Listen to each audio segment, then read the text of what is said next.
এই সবকিছু ভেঙে ফেল।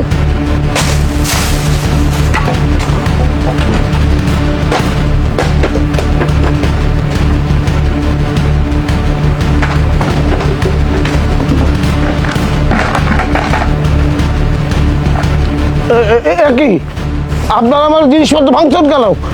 আপনারা কারা? চিনতে পারছেন না? নতুন করে পরিচয় দিতে হবে। ও হ্যাঁ, চিনেছি। তুমি সেই মেয়ে না যে কালকে আমার দোকান ভাঙচুর করেছিলে, কিন্তু আজ এভাবে আমার ঘর বাড়ি ভাঙচুর করছো কেন? কারণ তোর ছেলে কালকে সবার সামনে আমাকে অপমান করেছে, আমার গায়ে হাত তুলেছে।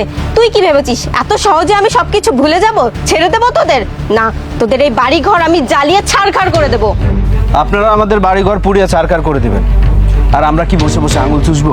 এই যে ভালো হাত পা নিয়ে এসেছেন না, কেটে রেখে দেবো। চুপ কর, আর একটা কথা বলে না জিপ টেনে ছিঁড়ে ফেলবো। এই তোরা দাঁড়িয়ে আছিস কেন? মার।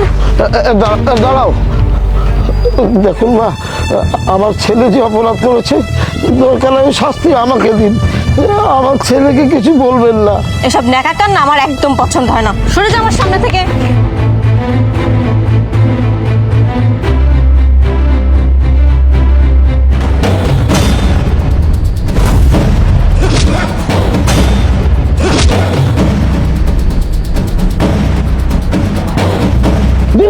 এটা কি করছিস?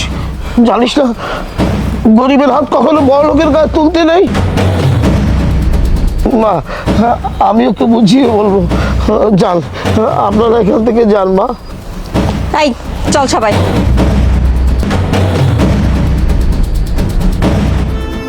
বাবা, তুই কেন বুঝতে চাস না? ওরা বড় লোক, আমরা গরিব, ওদের সঙ্গে কি পাল্লা দিয়ে আমরা পারবো? তাই বলে কি সবকিছু মুখ বুজে সহ্য করবো? দেখ বাবা, সামনে তোর উজ্জ্বল ভবিষ্যৎ, তোকে বড় হতে হবে। অন্তত সেদিক বিবেচনা করে নয়, মাথা ঠান্ডা কর বাবা। আয় আয়, তুই ঘরে আয়, মাথা ঠান্ডা কর।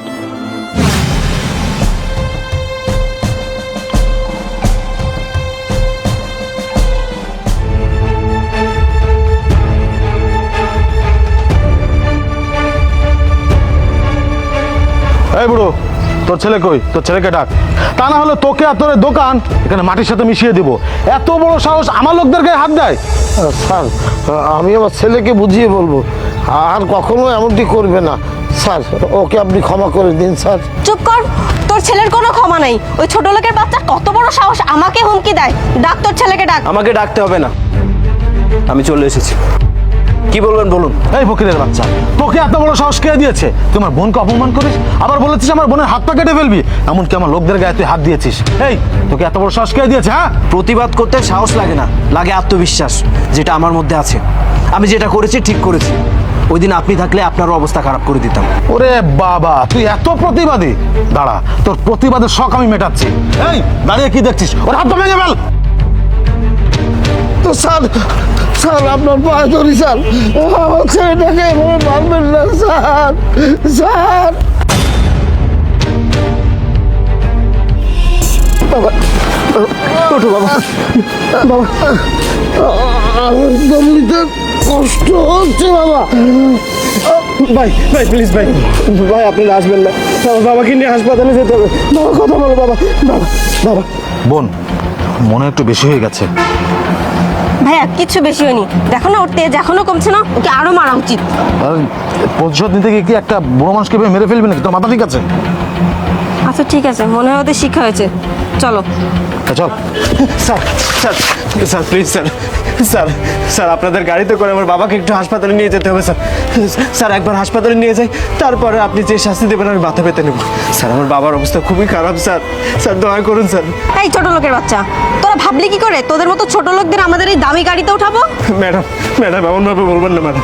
ম্যাডাম আমার বাবার অবস্থা খুবই খারাপ, তাকে হাসপাতালে নেওয়ার ব্যবস্থা করে দিন ম্যাডাম। আমি কথা দিচ্ছি, আমি সারা জীবন আপনার গোলাম হয়ে থাকবো ম্যাডাম। আমার এতটাও বাজে সময় আসেনি যে তোকে আমার গোলাম বানিয়ে রাখতে হবে। আশা করি তোদের শিক্ষা হয়ে গেছে, নেক্সট টাইম আর আমার সাথে পাঙ্গা নিতে আসবি না। ভাইয়া চলো। হ্যাঁ চল। Sir sir sir sir sir বাবা, বাবা তোমার কিচ্ছু হবে না বাবা। বাবা তুমি আল্লাহর উপর ভরসা রাখো বাবা।